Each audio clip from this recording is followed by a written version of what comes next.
All right, got some good news and bad news here. I want to tell you the good news. The Jaguars have needs that can be filled. I'll tell you about it in just a second here on Locked On Jaguars.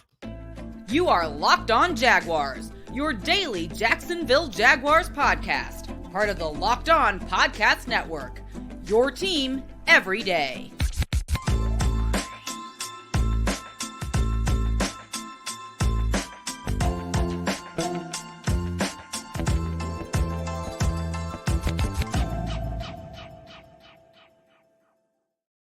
What up, good people? I'm Tony Wiggins, the host of the Locked On Jaguars podcast, where it's your team every day. And we thank you for making us your first listen. I'm going to let you know that you can subscribe to the Locked On Jaguars podcast on YouTube. Make sure when you get there, you hit the bell so you receive notifications each and every time we drop an episode. Also, like and subscribe as well. And then wherever you get your audio podcast, make sure you tap into that location every single day so that you don't miss an episode. Of course, we don't want you to miss an episode of Locked On Jaguars. Today's episode is brought to you by FanDuel. Make every moment more. Right now, new customers get $200 in bonus bets if your first bet of $5 or more wins. Visit FanDuel.com/locked on to get started. Also, a shout out to my everydayers for being everydayers, and you can be an everydayer too. Just be here every single day. How about that? All right, so what we're going to hit on today is need must align with good. So much talk about best player available and what the teams need. We got to figure out a way to make sure that need and good are in lockstep with each other, and the Jaguars can get a good pick. I'll tell you how they can do that. Segment 2, players in Mobile, Alabama for the Senior Bowl that the Jaguars need and could possibly get. Players that are too good to ignore. Maybe not at need positions, but just guys that are some of my favorites. And you can see my thumbnail. You see Malachi Corley on that thumbnail. I think it is a need. It's just not a big of a priority. But I'm going to tell you why the Jaguars should not pass up certain players. We'll get into that as well. First and foremost, though, let's just establish this. What do the Jaguars need the most? They need good football players, okay? That's first, all right? So, number one, good players. I'm going to write it down as I said. Number two, the Jaguars need good players who play on the lines of scrimmage. So, line of scrimmage is the most important thing. The Jaguars need self-starters. They need guys that are going to always do more than the coaches are requiring of them in order to take that leap and that next step that this franchise has to learn how to take. And the way that you do that is by drafting players that have certain characteristics. So we're going to get into all that here on Locked On Jaguars and talk about it. Need must align with good. Let me tell you exactly what that means. You can't be so focused on the things that you need and want is that you pass up good players. So I'm going to give you a perfect example. 2 years ago, when I was talking about the Jacksonville Jaguars and some of the things that they needed. This is after the Urban Meyer year at the end of, 2021. Folks were in jest, I know it, sending me mock drafts and free agency lists. Well, all they had on there was wide receivers. They signed like the people act like they were going to sign the top 2 or 3 wideouts in the league. And then they, in the first 4 rounds of their mock draft, they took all wide receivers. It's not realistic. That's not how it goes. And I know what people were saying, though. And folks were saying, before you do anything, you better find 1 or 2 wide receivers. And I caution folks that it really doesn't work like that. Like, no matter what your needs are, it's rare that your needs are going to line up with what's available and your ability to get those things that are available. So that, you got to make sure that you don't get so stubborn and caught up into that you refuse to sign good players when they're sitting right there in your face. Remember, if you don't sign them, if you don't draft them, you're going to have to play against them, right? And whether they meet a need or not, if they're really, really good players, then all of those guys you drafted that you quote unquote needed, you are going to have to beat them with those players. The other thing is you go back, it was wide receiver after 2021, after 2022, when I kept begging for offensive line and revamping the thought process of how they were going about their offensive line. I wanted big physical guys. It all came back to the Jaguars and the pass rush. So much that even at the end of year press conference this year, after both starters finished with double-digit sacks, 27 and a half sacks between those two, the question was still brought up about pass rush. Literally because it's a question that you've been wanting to ask Trent Baalke all year, but he danced around it when he honestly could have peacocked a little bit and said, where everybody wanted me to go get a starter at pass rush, it's real easy. The guys that everyone says I should have signed wanted to be paid as starters. They weren't going to be paid as starters because we weren't going to play them as starters because, wait for the drum roll, we had two guys that we thought were going to have pretty good years, and they turned out to actually have pretty good years. So much to the point where when people talk about what this team needs now, some of those same people that kept talking about pass rush, they mentioned the fact that they need some depth at pass rush.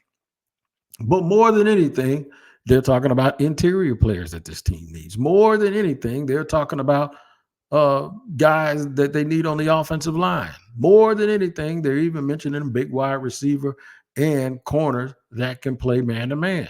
Hardly anybody's talking about pass rush, and it is still something that Trent Baalke has never addressed for last season. Imagine that. Imagine he didn't address the thing that you talked about the most last year, and now you're obviously not talking about it anymore. And this is a moment where he could say, see, I told you. But he won't. He won't. And he probably shouldn't, because this is not what you do. You just keep your head down and keep going about your business. But this is where you got to be careful what you ask for. Some of the things that you think are the biggest glaring problems and the biggest glaring needs of this team, they aren't. And you discover that whenever you really take your emotions out of it and you look out there and you see they did not need a pass rusher to be paid as a starter last year. Nope, didn't need it. Because it cuts into the other two guys being able to perform the way that they wanted to perform. They needed depth and they needed backup guys. The thing is, those guys are real, real hard to find because everybody wants to be a starter. And then even the older guys who used to start, they want to be paid a certain amount of money while they're on their way out of the league, or they want to go for a championship. You got to draft those dudes. You got to draft those dudes or either sign those guys that have played in those complementary roles before. That's why I keep mentioning guys like Dorrance Armstrong. I don't think they have any. They want a few more opportunities and they want to make some more money, right? It's not like they expect to come in here and unseat Trayvon. And Trayvon Walker isn't going to 3 technique. He'd be the smallest 3 weight-wise at 6'5", 272. He'd be the smallest 3 technique in the league. I don't know, everybody's saying, well, put 10 pounds on him. At 285, he might still be the smallest 3 technique in the league. And the ones that are 290, like Ed Oliver and Aaron Donald, they're 6'1". So they're built a little differently. Trayvon can play the big end position at 280 easily. That's Danico Archer is 285. J.J. Watt was 285 for a lot of his career until later in the career, and he got up to like 290. Yeah, the big end position, the one Adam Gossis plays, yeah, he could play that, where he's lined up head on over the right tackle or shading the outside shoulder of the right tackle, as opposed to being bottled up inside, even on running downs. I don't like that idea. So be careful what you ask for. Need must align with good players. Take good football players first. And then if they're all even, that's when you kind of go towards the need a little bit. Or move back. If you're going to take a player that's not ranked as high, move back a little bit. Get an extra, you get a chance to reach into the jar an extra time with another second or a third round pick. And then just hope that you hit on a guy that's pretty good, but not quite ranked as high. Because remember, that word prospect is the likelihood that something is going to happen, the prospect of it happening. The likeliness means just bigger, stronger, faster, and all of that stuff. And then maybe looking at the body of work and seeing what kind of work a player has, because sometimes guys change when they get paid. So that's what the Jaguars have to do. So guess what I'm going to do? I'm going to tell you players at need positions in the second segment that are actually guys that are obtainable by the Jacksonville Jaguars. And I'm going to do it without thinking about free agency because you have to get up. You have to get in the position, to draft these guys. And you have to do the eval now and what you do in the eval now will probably help you determine. It'll probably help you determine what you're going to be able to do in free agency because you're going to get an idea of what you can get and what you can't. And then the thing about free agency, you'll know that those guys that you get, they're more of a proven commodity, and you know exactly what you're paying for as opposed to the little bit of crapshoot nature that you have in the NFL. So segment 2, players in Mobile that the Jags need, and then segment 3, players that are too good to ignore even if they don't present themselves to be at a position of need. We'll go through it all here on Locked On Jaguars. Got to let y'all know about today's sponsor, man, which is eBay Motors. Passion, drive, and patience. What brings home the winning trophy is also what keeps your ride or die alive. eBay Motors has everything you need to maintain your vehicle and level it up to peak performance, from superchargers, roof racks, exhaust kits, LED headlights, and more. Whether you're into speed, power, or style, eBay Motors has you covered. With over 122 million parts for your number one ride or die, you'll always find exactly what you're looking for. And with eBay Guaranteed Fit, your part is guaranteed to fit your ride every time or your money back. Because with eBay Motors, you're burning rubber, not cash. All the parts you need at the prices you want. It's easy to turn your car into the MVP and bring home that win. Keep your ride or die alive at ebaymotors.com. Eligible items only. Exclusions apply. eBay Guaranteed Fit. Only available to U.S. customers.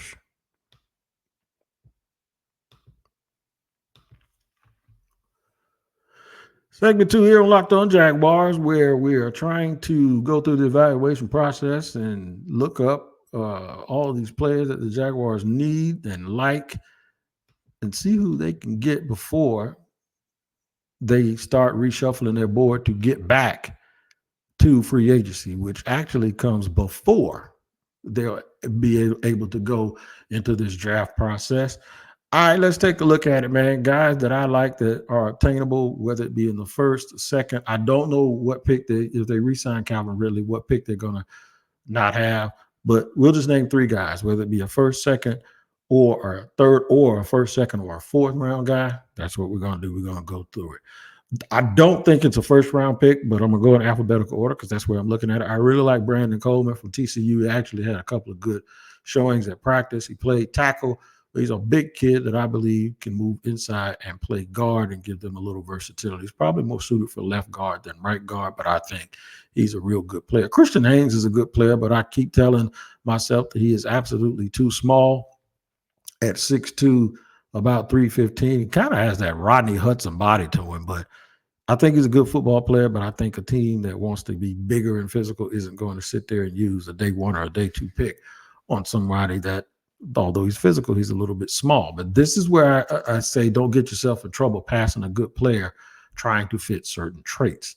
Cooper Beebe, he's in everybody's mock draft as a guy that the Jaguars should take. He's big. He's pretty big. He's 330-some-odd pounds. He's 6'3", but he's pretty good. He's pretty physical, and he moves people around. So it could be an option. Dominique Pooney, we mentioned him yesterday from Kansas, is a very good player. Maybe a guy that you can get with that third pick, whether it's a third or a fourth round pick, we'll see. But I did see Dominique Pooney even listed in some people's top 50. Graham Barton, where does he play? Play tackle at Duke. Does he play guard or does he even play center? But that versatility and that talent makes him a dude that's worthy to be watched late in the first round if the Jaguars do decide to move back. Somebody that's moving up people's draft boards, and he's a draft favorite of the Jaguars, is Jackson Powers Johnson. And he has had a good showing in Mobile. I tell you what, if the Jaguars love their center, Luke Fortner, it probably won't happen. But if they're honest, this is a dude that I believe helps their team day 1 and makes Fortner expendable and makes him a swing player.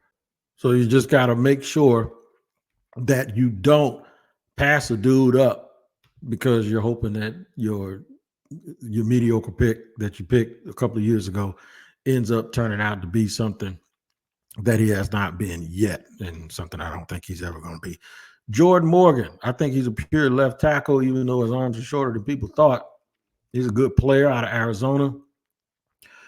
But I think they're going to move Anton Harrison over to left tackle, and I wouldn't take Jordan Morgan. I would, though. I would look at Kingsley Suamatea because I think he's a very good player. A different player than Coleman from TCU, but similar to the point where I think he's better suited at guard, but he could also play right tackle because I think he's a very good player. I like Leighton Robinson out of Texas A&M. Played in a good league with a lot of competition. Patrick Paul, I really like. I think he's a pure left tackle out of Houston, so that may be someone that might not be around. Cedric Van Pran left the Senior Bowl, but he can play center. I think he might be able to play guard a little bit too, but we'll see if that manifests itself. Talieisi Fuaga will not be around, I don't believe, when the Jaguars pick at 17. He is flying up boards. I saw him in the top 10 in somebody's board from Oregon State. Very, very good player. You keep hearing a lot about Troy Fatanu. I'm hearing the same things about him, a guy who played tackle but is expected to play guard. Tyler Guyton from Oklahoma is very intriguing because he has so much upside. Gonna take a minute. Got a little thing, got some polish, but people really love his length at 6'7" and the way he moves. Zach Frazier is another center that might be a little bit too short for the Jaguars. So if we stand right there in the trenches, we look over at guys like, now the Jaguars are going to have guys that are very, very multiple in the way that they're going to play. I think they're going to rotate 8 guys. Of course, you're going to keep Josh Allen, and you're going to keep Trayvon Walker on the field as much as possible, and then whoever they get in free agency. But I think they're going to really try to get after it and put people in passing situations so you can never have enough rush. I like Adisa Isaac, the kid from Penn State. I like Chop Robinson too, but Chop Robinson looks like a guy who is probably going to be flagged for not being long enough for Trent Baalke. Braden Fisk is having a very good camp or practice session up at Senior Bowl. Just feisty and nasty. You just got to worry about the arm length issue with him as well. I do like Brandon Doyle's kid out of Oregon as a rotational piece. I probably wouldn't go that way in the first round, but maybe on day 2, if he's around there, that's somebody you take a look at. Chris Braswell is interesting. I probably wouldn't go there either. I also like Cedric Johnson because of his size and his versatility. So look for the Jaguars with guys like Cedric Johnson and guys like Gabe Hall. Really look for the Jacksonville Jaguars to probably be in a situation where they're going to take these dudes, whether you don't know if the dudes are 3 technique, you don't know if the guys are. Darius Robinson is another one of those guys. These dudes are Rook or Roar. I think that's how you say his name. Is another one who's just like that. He's not at the Senior Bowl, but what he is he's a guy at 6'4", 6'5", floats anywhere between 290 and 295, where they don't really have a position. But I think the Jaguars are going sort of, with the exception of whoever they have playing at nose tackle, I think they're going to a little bit of position less. And now when you say position less, that doesn't mean they can do everything, but they're too good a football player for you to typecast at one specific type of spot. They just understand the assignment, know what they're supposed to do, and they get out there and they just absolutely play football. So those are some guys in the trenches. Those are the priority positions, the ones that if you sit here and say you want to take a player and it's not one of those 2 positions, people are going to get mad at you, right? Just like they've been doing at me. Yeah, they're going to get mad at you and tell you don't know what you're talking about. So what I'll do now is take a look at some dudes who I like that are at positions that aren't one of those 2. The draft doesn't end with the first pick. In fact, one of these guys might get taken with the first pick because those other positions I just mentioned are so deep, which the defensive line group isn't as deep, but it's starting to look a little bit better because they got so many guys that you can just use as situational football players that absolutely just know how to play the game. So it's something just you got to keep your eye on a little bit and make sure that what you do is continue to position yourself to really, really make sure you get good football players, because it looks like I told you, if you don't pick them, you got to play against them. Locked On has launched the first ever national 24/7 streaming channel. That's right, National Sports 24 streaming channel on YouTube. Locked On Sports Today is here for you 24/7, covering the top sports stories of the day with the local experts of Locked On, plus our national shows covering every league. Go to Locked On Sports Today on YouTube and subscribe to the first national sports 24/7 streaming channel. More players mentioned that I think are good players, that are guys the Jaguars can use and guys they need, but just might not be the highest priority. I'll talk about that in just a second here on Locked On Jaguars. Today's show is sponsored by FanDuel. Man, I got to let you know about FanDuel. They got one more game, one more big football game to all who celebrate from FanDuel, America's #1 sports book. If you're like me, Super Bowl Sunday is all about scoring the best seat on the couch, grabbing your favorite football snacks, and placing some super bets. I got a real good history with parlays on the Super Bowl. I think in the last 10 years, I'm like 7 out of 10, right? So FanDuel has so many ways for you to end the season with a W or 2 or 3. You can watch who will win the game, but you also will get a chance to bet on which players will score a touchdown, how many points will be scored, and so much more. New customers join today and you'll get $200 in bonus bets if your first bet of $5 or more wins. Just visit FanDuel.com/lockedon to sign up. That's FanDuel.com/lockedon. Make every moment more with FanDuel, an official sportsbook partner of the NFL.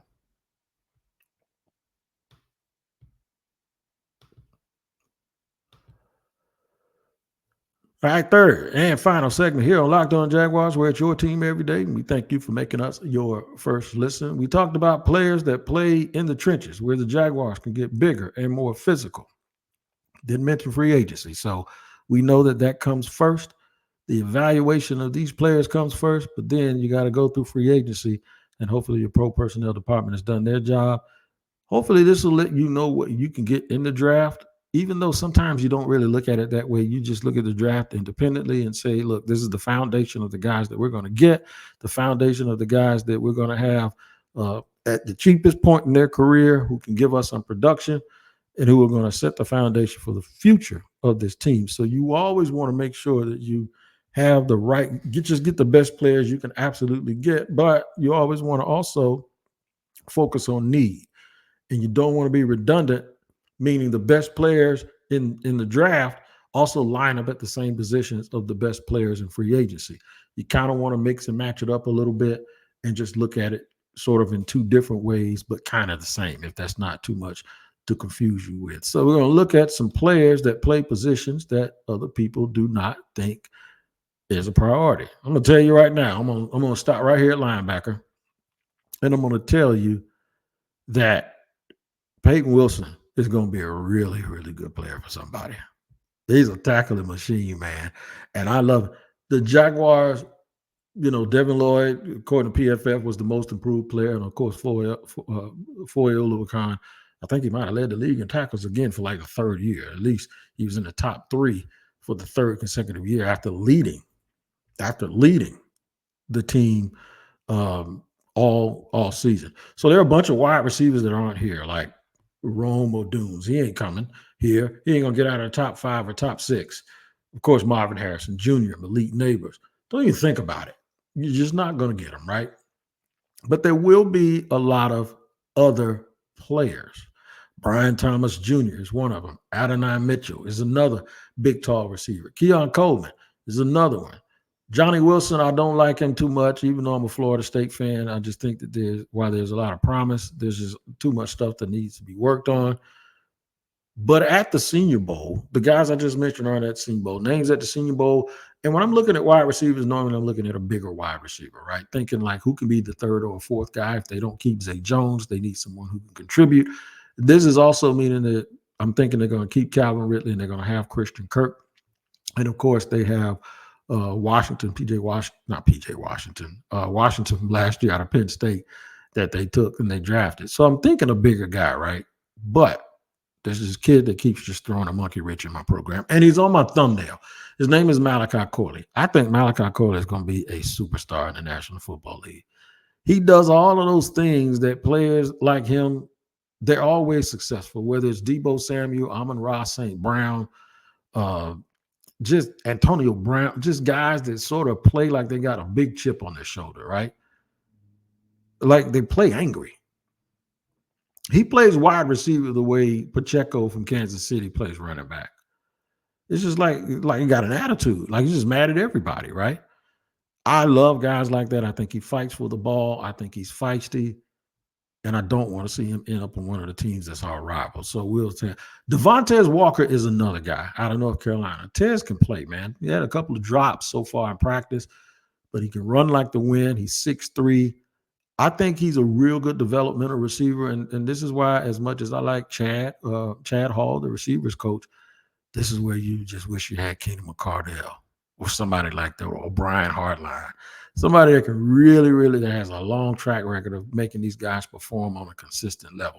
Ladd McConkey, another player I really like who could become a fan favorite. I don't know why everybody thinks just because a white guy is a receiver that he's going to become a fan favorite. I don't think it's because of his skin. I think it's because how he plays. He's opportunistic. He makes things happen after the catch, and I really like him. Another guy, another name, Brendan Rice. That's Jerry's son, but he's really making a name for himself as a technician, as a tactician, a big physical receiver who can not allow people to knock him off of his square. And Marcus Rosemy-Jacksaint out of Georgia. We never really saw him get off the way. And Georgia receivers don't really put up a whole bunch of stats, but he has a big body. He's physical, and I do believe he makes your room better as a fourth receiver type. Other guys like Roman Wilson and Ricky Pearsall, they're really, I believe, guys that are going to be nickel types and slot types. If you're looking for a fifth receiver, there you go. Xavier Leggett, there's a little bit of trepidation on him because arm length and all of that stuff, he didn't quite work out. It hasn't worked out the way. Now, some people are still reporting that he's playing pretty well. His tape is what it is, though. He has a body sort of like A.J. Brown. I just don't think he has the biggest hands and the longest arms, and that may scare somebody off, including the GM from here. So those are players I believe that are at positions that are just too good to ignore at wide receiver. Of course, corner is another spot that I have been telling people about. I'm a big Nate Wiggins fan. I'm a fan of his regardless of whether or not they play press man or if they don't. I like Nate Wiggins. I think do some of the guys I mentioned have warts? Sure. But that's what this is. Nobody's perfect, right? But if you're going to start getting into those later rounds, my favorite corner in the later rounds is not really the later rounds. I mean, round 2, mainly round 3 and maybe round 4. Max Melton from Rutgers. I really like Max Melton a ton. And Josh Newton. I think those guys, they fight, they scrape, and they scratch for everything. Kyrie Jackson is your freakazoid that may be a second-round pick for the Jaguars if you want a guy that's almost 6'4" to be able to compete and give you a little bit of an advantage. So, yeah, those are the guys that I really like. I even like Cam Hart a lot out of Notre Dame, too, and I think someone from the Jaguars was paying a lot of attention to him yesterday. So don't get caught so much in need where you forget to draft good football players. That's my advice to the Jaguars. You see where my mindset is on the guys, and maybe it'll allow you to go watch them, go watch some of their tape, watch not just the highlights, but full games to see if those guys disappear and how they play when the ebb and the flow of the game is in their favor and when it's not. And I think it helps you understand what type of player they can be in the NFL. All right, make sure y'all take care of each other. We'll have more from the Senior Bowl. I'm going to try to catch up with Keith Sanchez or my boy Dame from Locked On NFL Draft. We'll try to catch up with them and get some reports from some of these guys from the Senior Bowl, or I can just keep watching it myself and I'll give you those reports. Either way, we'll be here all week, and make sure you tap back in. Take care of each other, and we'll see you next time on Locked On Jaguars.